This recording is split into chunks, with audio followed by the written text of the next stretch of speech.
vamos a iniciar con nuestra clase, que sería la sesión 12, que es diseño de secuencias de actividades didácticas. Eh, Tenemos ahí algunos ejemplitos. Bueno, tenemos dos ejemplos específicamente, eh, y una lectura, ¿no? Seguramente, bueno, yo estoy infiriendo que con lo poco que vimos de planeación y con las planeaciones que ustedes vieron, ya cuando menos tenemos la pauta de cómo se realiza una planeación, ¿no? Sabiendo que necesitamos un inicio, una continuación y un final, es decir, un desarrollo del tema y una conclusión del tema, ¿no? Entonces, en ese sentido, me parece que cuando menos tenemos esas bases y que la planeación o la secuencia se realiza tomando en cuenta ciertos patrones como el plan y programas de la institución o de el grado académico en el que estemos, sea de primaria, de secundaria, de bachillerato o incluso de universidad, y también el mapa curricular, ¿no? En este caso, en la escuela primaria, preescolar, secundaria y bachillerato, eh, solamente en el bachillerato es donde se ve más el mapa curricular, es decir, las materias que van a ir tomando cada uno de los semestres. Me parece, creo que en secundaria también se ve un poquito, pero en primaria y en preescolar no se ve.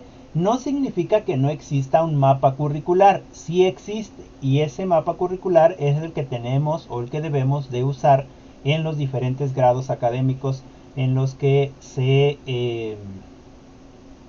trabaja el preescolar y la primaria. Así que, bueno, me gustaría, antes de entrar en la materia, este, que participaran ustedes con respecto a la lectura, que es de secuencias, diseño de secuencias de actividades didácticas, y también que me dieran un comentario final, final con respecto a la siguiente lectura del ejemplo de una secuencia didáctica y qué tan parecido es con lo que ya hemos estado trabajando.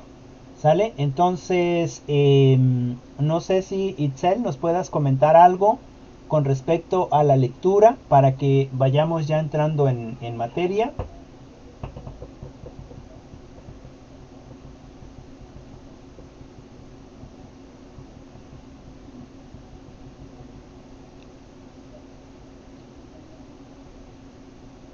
Itzel, ¿estás por ahí?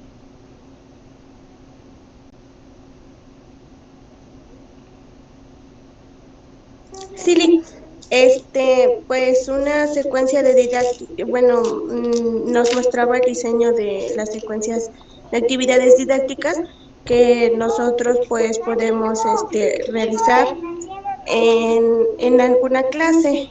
Por ejemplo, él nos dice que está em, en cómo se va a iniciar la clase y en el desarrollo nosotros cómo podemos implementar tal vez algún algún alguna estrategia didáctica para que la clase pues aún sea un poco más fácil de entender, así como también el retroalimentar y el poner en práctica pues aquel tema que se está dando a explicar. Entonces, pues nos va a servir mucho, ya que pues si seguimos estos pasos en una clase, pues podremos tener resultados mucho más satisfactorios. Ok, ok. Muchas gracias, Itzel. Gise, ¿nos puedes comentar algo de las lecturas?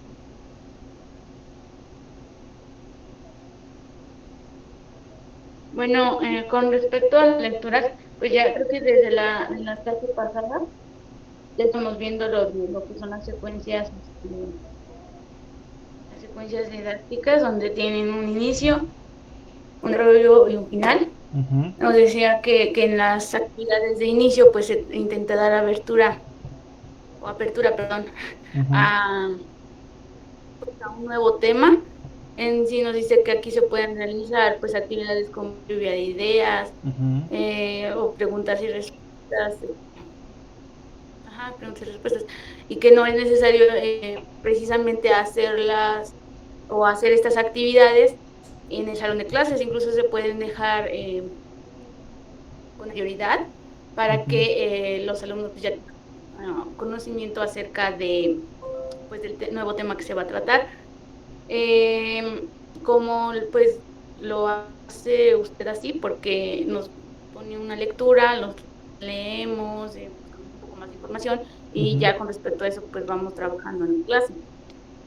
Eh, También las actividades de desarrollo nos mencionaba que debe haber una interacción entre los conocimientos previos que ya tiene el alumno y una nueva información para crear nuevos conocimientos, generar nuevos conocimientos.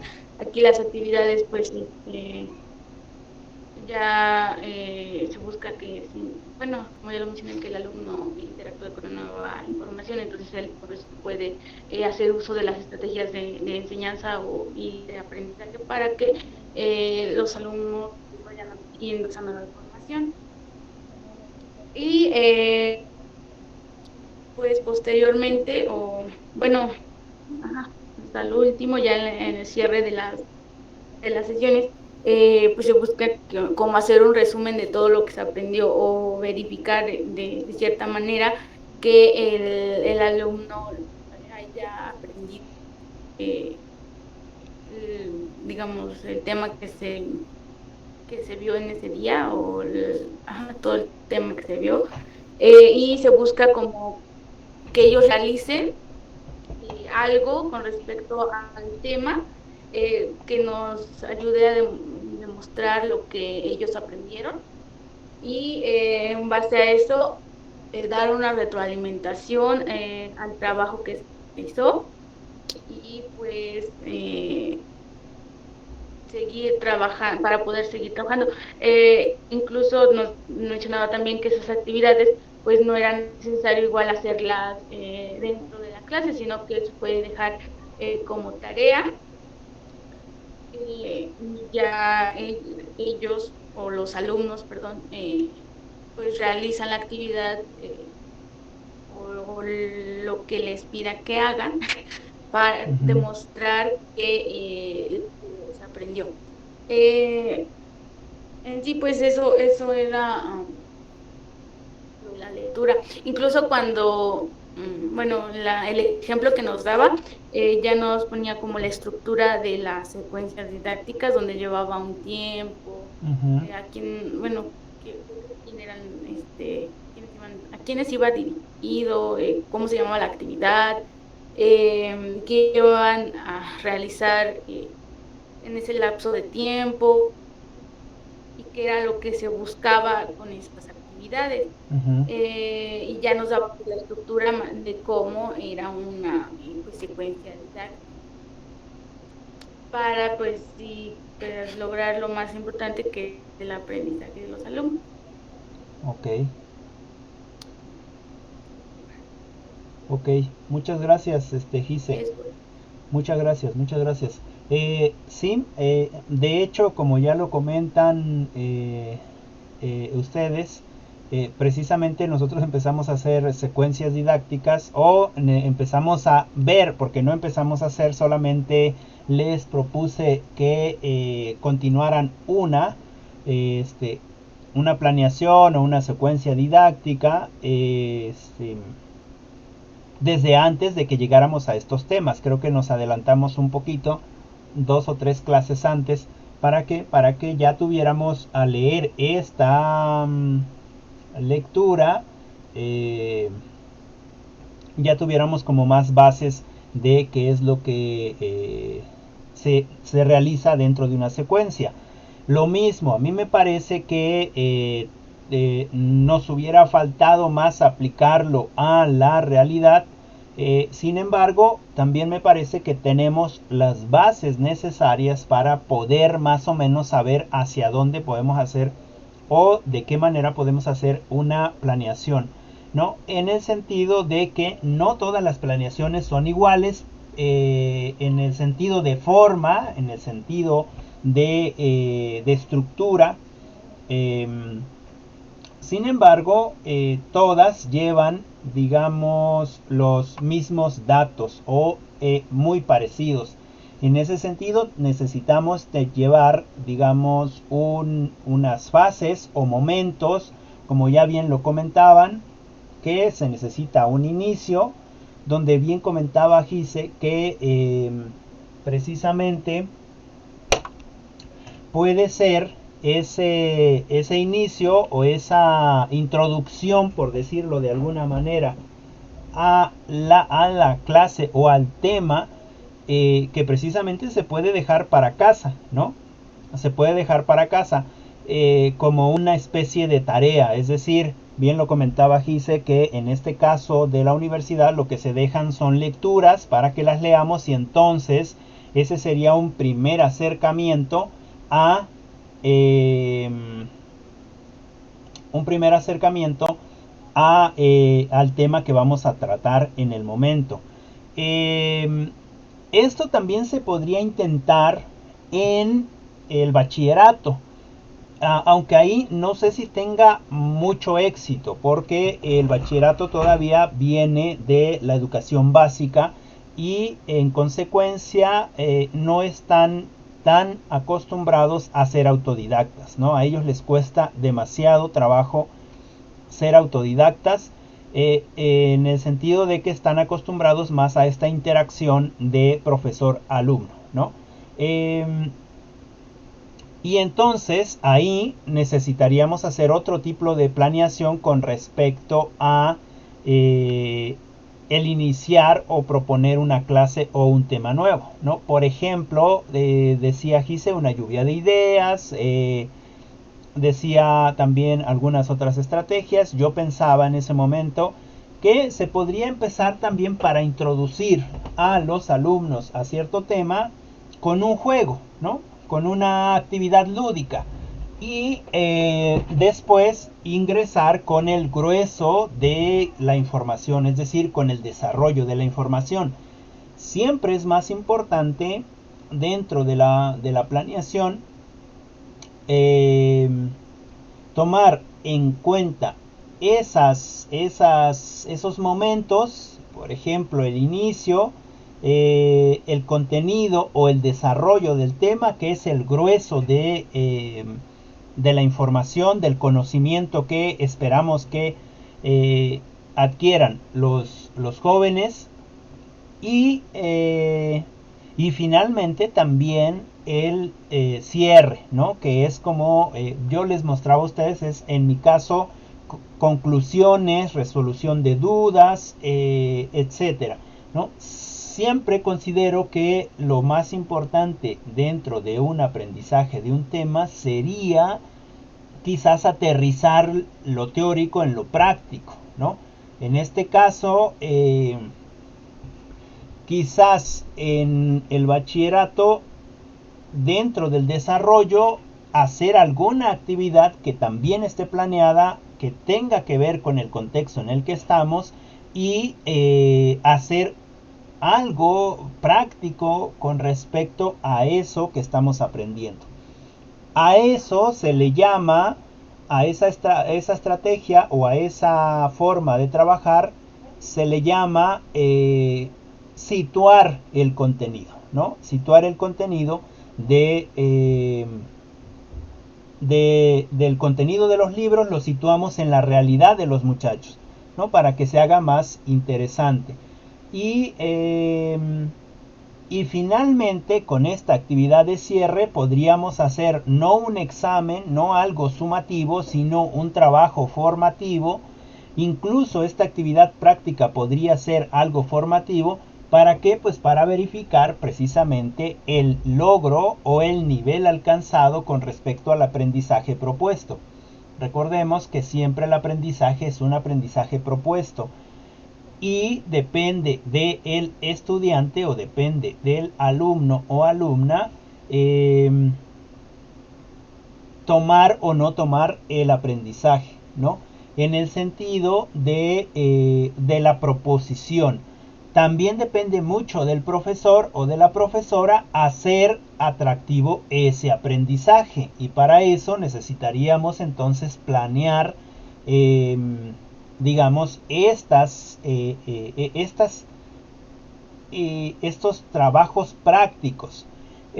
Por ejemplo, en mi caso, yo estoy dando artísticas y entonces la artísticas es como un poquito de historia, es un poquito de historia de artes, digamos que es historia del arte, no es artísticas como tal, porque artísticas es algo práctico, ¿no es cierto? Pero lo que estamos viendo nosotros es precisamente la historia del artista, de las artes.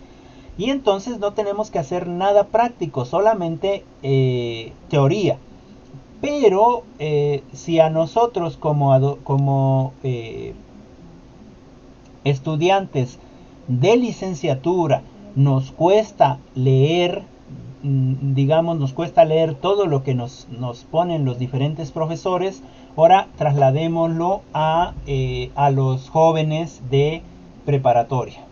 Bueno, ¿qué es lo que tenemos que hacer ahí? Bueno, hacer una planeación y dentro de esa planeación empezar, por ejemplo, hay un tema ahí que se llama la fotografía como arte y entonces siempre se empieza con algunas preguntas. Para ti, ¿qué es la fotografía? ¿Te gusta sacar fotografías? ¿Cuál es la herramienta que utilizas? Etcétera, etcétera, etcétera, ¿no? Y entonces en el desarrollo ya se les empieza a dar todo este contexto de la fotografía, que hay que estar contra luz, que hay que sacar un plano digamos a una cierta distancia para que captures todo lo que deseas capturar, etcétera, etcétera, ¿no? Los diferentes tipos de fotografías que existen y finalmente como actividad práctica dentro de ese desarrollo se les pide a los muchachos que en su comunidad salgan y fotografíen o hagan fotografías de su comunidad, del perrito, de la comunidad en sí, de los árboles, de lo que puedan hacer, ¿no? Y que le pongan abajo a esa fotografía, le pongan un pie de foto, ¿no? Y en ese sentido estamos intentando bajar eso teórico a lo práctico, ¿no? Claro que sería mucho mejor estar en clases y decir, a ver, vamos a ver fotografías. Y miren, la fotografía es esto, hacer toda una explicación. Y entonces decirles a todos, a ver, vámonos vamos a caminar y vamos a sacar fotos, ¿no? Ahí sería algo más práctico todavía. Y a eso se le puede llamar contextualización o situar el aprendizaje. Situamos el aprendizaje que ya nos viene predefinido desde la SEP o desde el mapa curricular del plan y programas, lo situamos a nuestro contexto. Sacamos las fotos de nuestro contexto. Por ejemplo, últimamente ha habido una luna preciosa, no sé si la han visto ustedes, pero hay una luna preciosa, hermosísima, bien redonda, sale mucha luz de ella, etcétera, se ve muy hermosa. Y pues bueno, podríamos capturar precisamente podríamos capturar esa hermosura de nuestro satélite natural, ¿no? Gise coincide conmigo, dice que está muy bonita la luna. Yo creo que ahí en en estos espacios donde viven ustedes se ha de ver con un esplendor mucho más superior, debido a que están más en las partes altas, ¿no? Y es algo que sorprende, ¿no? Pues esa sorpresa precisamente la podríamos captar pues en nuestro teléfono celular. Ya la mayoría de nosotros y de nosotras tenemos un teléfono celular, ¿no? Dice su compañero que ayer estaba, de hecho, un poco nublado y se veía más bonita. Sí, de hecho, esa es la ventaja que tienen ustedes los que están más enclavados en la parte de la sierra, ¿no? Que, por ejemplo, si aquí nosotros la vemos bonita, si la vemos hermosa, es un espectáculo. Pues no sé, no tengo palabras para describirla, ¿no? Ahora en un espacio más en la naturaleza, claro que se ve súper bien, ¿no? Hasta parece que la puedes tocar con la mano, ¿no? Como si caminara unos 5 kilómetros y ahí está y la puedes agarrar. Bueno, pues esas cosas, eso sorprendente, pues podríamos pedir a los jóvenes que lo aterrizaran, que él sacara, o sea, es decir, intentar este gusto por el arte, ¿no? Intentar este gusto por el arte, que son cosas, digamos, muy sencillas, pero que también satisfacen parte de nuestro ser humano. Entonces, para regresar al tema, en ese sentido de la planeación, pues bueno, tenemos un tema, este tema lo contextualizamos o lo aterrizamos al contexto, es decir, lo situamos para que haya un conocimiento situado dentro del espacio donde nos encontramos. Y eso podría ser lo práctico. Y finalmente, para las conclusiones, ya no pedir quizás más de los temas, ¿no? Es decir, qué significa esto, qué significa aquello, qué significa más allá, sino intentar dar las conclusiones. Estoy hablando del bachillerato, más como lo hacemos aquí nosotros, es decir, ya no tanto a los temas, sino mi conclusión es que, en el caso de la conclusión de estadística, la mayoría dijimos, es que mi conclusión es que me sirve para esto, que puedo utilizarla como herramienta, etcétera, etcétera.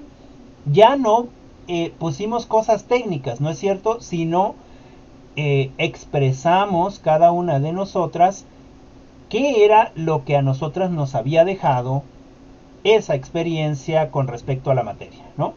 Y en ese sentido también podríamos hacer una especie de conversatorio con los jóvenes de niveles más pequeños o de niveles inferiores, como el bachillerato hacia abajo, y también ya no pedirles tecnicismos, sino pedirles hacer un conversatorio provocado, por ejemplo, ¿no? Es decir, ¿y qué sentiste cuando sacaste la foto? ¿Y qué sentiste cuando hiciste tu collage de tus fotos?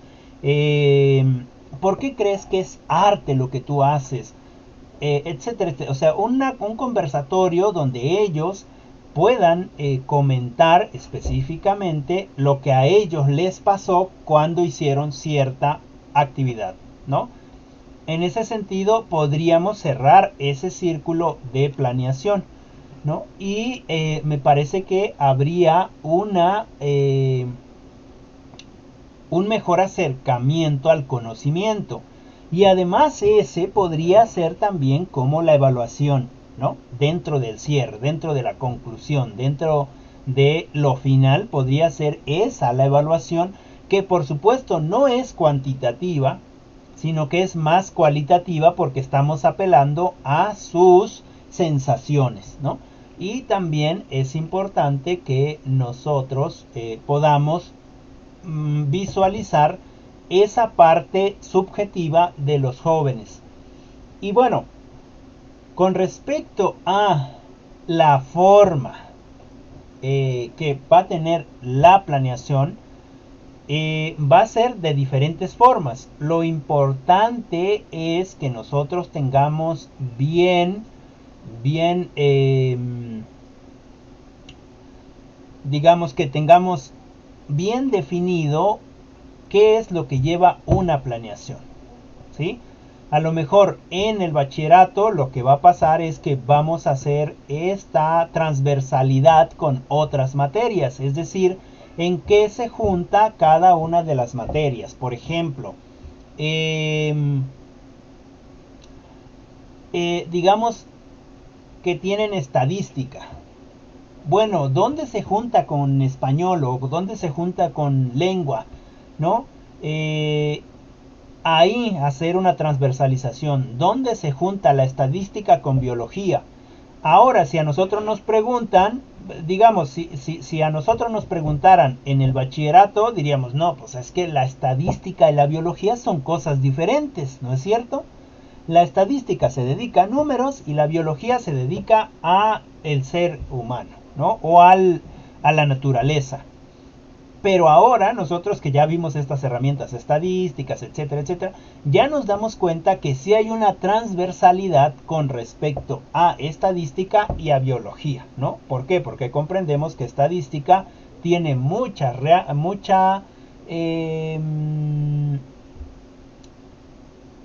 tiene mucha referencia o tiene mucha relación con respecto a los estudios que se han hecho en biología, ¿no? Entonces ahí hay una transversalidad. Y así sucesivamente. En ese sentido, quizás a nosotros nos toque trabajar en un bachillerato, o eso es lo que estén pensando, y entonces ya podemos visualizar dónde va a ir cada materia. Además, claro que dentro de la planeación se van a poner las herramientas que vamos a usar para hacer una evaluación formativa, ¿no? O sumativa. Yo creo que en este caso nosotros estamos aprendiendo más a hacer evaluaciones formativas, es decir, a pedir ciertos trabajos con el fin de ir mejorando nuestros trabajos y también tomar en cuenta las cualidades de los jóvenes que hacen esos trabajos. Como les decía, para la evaluación es muy difícil porque no todos tienen el mismo contexto, ¿no? Algunos van a tener para hacer los trabajos en cartulinas y otros quizás en papel de estraza, ¿no? Lo importante ahí y que debe de estar también enmarcado en nuestra planeación es precisamente el contenido que vamos a evaluar, no el papel o el material que vayan a usar, ¿no? En ese sentido necesitamos una planeación con respecto a inicio, desarrollo y cierre. Necesitamos instrumentos de evaluación y necesitamos definir una forma de evaluar, es decir, si va a ser sumativa, si va a ser formativa, etcétera. Y finalmente una transversalidad, ¿no? Es decir, los alumnos, las alumnas, qué tanto deben de conocer con ciertas materias y cómo es que se relacionan esas materias. Y finalmente, con respecto a la segunda lectura, que era precisamente un ejemplo de secuencia didáctica. Les voy a pasar el ejemplo. Espero que ya lo estemos observando. Miren, este es el ejemplo de secuencia didáctica y este es precisamente para la red Donar, que es un programa provincial de educación y comunicación de CUCA y COR. No conozco esa institución Sin embargo, fíjense cómo es que ellos planean, ¿no? Tienen una apertura y aquí dentro de esta apertura ya tienen tiempos. Yo no estoy tan de acuerdo con estos tiempos porque el ser humano no se le puede supeditar a un tiempo para que aprenda tal o cual cosa, ¿no? A lo mejor habrá algunos que tengan una capacidad increíble para el aprendizaje, pero habemos otros que nos tomamos nuestro tiempo en este proceso de aprender. Algo en lo que estoy en desacuerdo justo en esta pandemia es que pues se obliga a los niños, a los jóvenes a terminar su tarea porque se tiene que entregar ese día, ¿no? No se preocupan tanto por la por el aprendizaje. Lo más importante debería ser el aprendizaje. Sin embargo, bueno, se hace un intento por que el niño o la niña o el joven o el adolescente aprenda, ¿no? En el sentido de primaria, secundaria y en el sentido de preescolar, porque los de bachilleratos o lo hacen o no lo hacen, ¿no? Ya no están los papás ahí muy al pendiente, al menos en las escuelas que están en la sierra.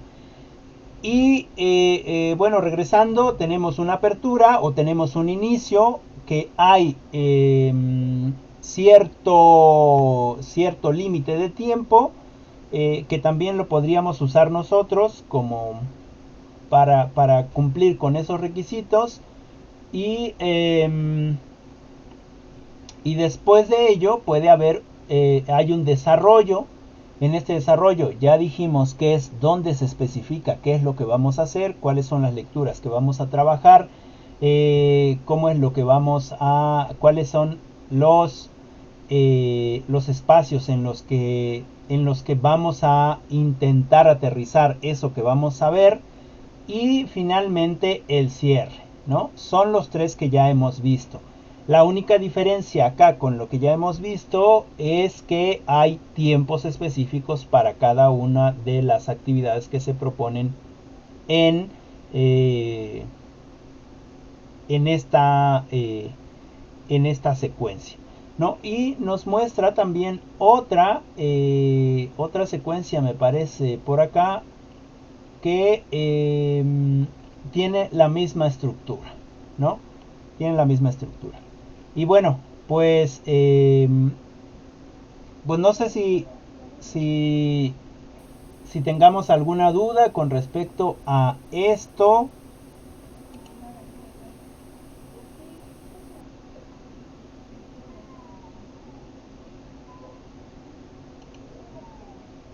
Yo supongo que no. Creo que ya hemos avanzado en este tema.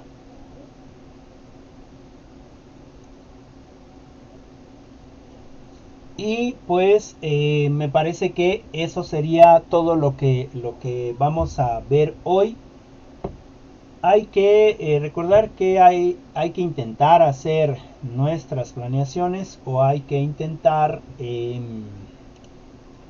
trabajar con alguna planeación o cuando menos observar alguna planeación de algún otro espacio educativo. Bien, ¿alguna pregunta, Gise? Porque creo que ya nomás te quedaste tú. Por el momento parece que no. Ok. ¿No? Bueno, ya nada más para ir cerrando la clase. Conclusiones finales. Hagan sus conclusiones finales de esta materia. Para que vayamos cerrando de una vez este momento de esta materia y yo creo que la próxima semana ya podré tener algunas calificaciones y ya se las iré dando pues en esos días. ¿Sale?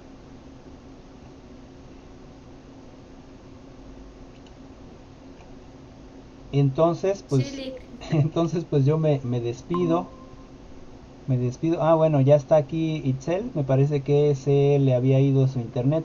No sé si tengas alguna cosa que comentar, Itzel. Ya estamos despidiendo la clase. ¿Algún comentario o algo que quieras agregar?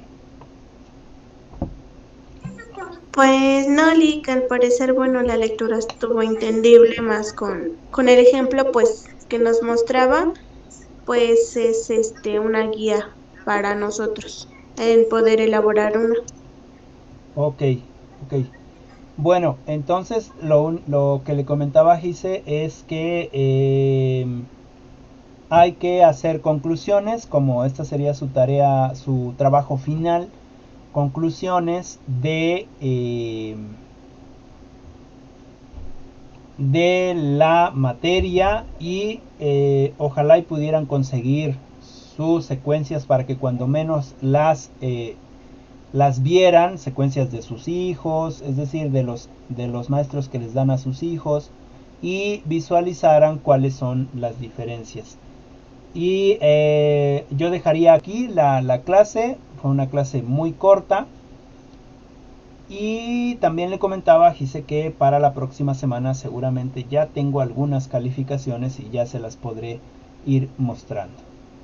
Entonces eso sería todo de mi parte. Nos veríamos en la siguiente clase. Me parece que todavía tenemos una clase más el lunes. O no, ¿verdad? Ya creo que ya terminamos solamente las conclusiones. Entonces nos estamos saludando en próximas intervenciones.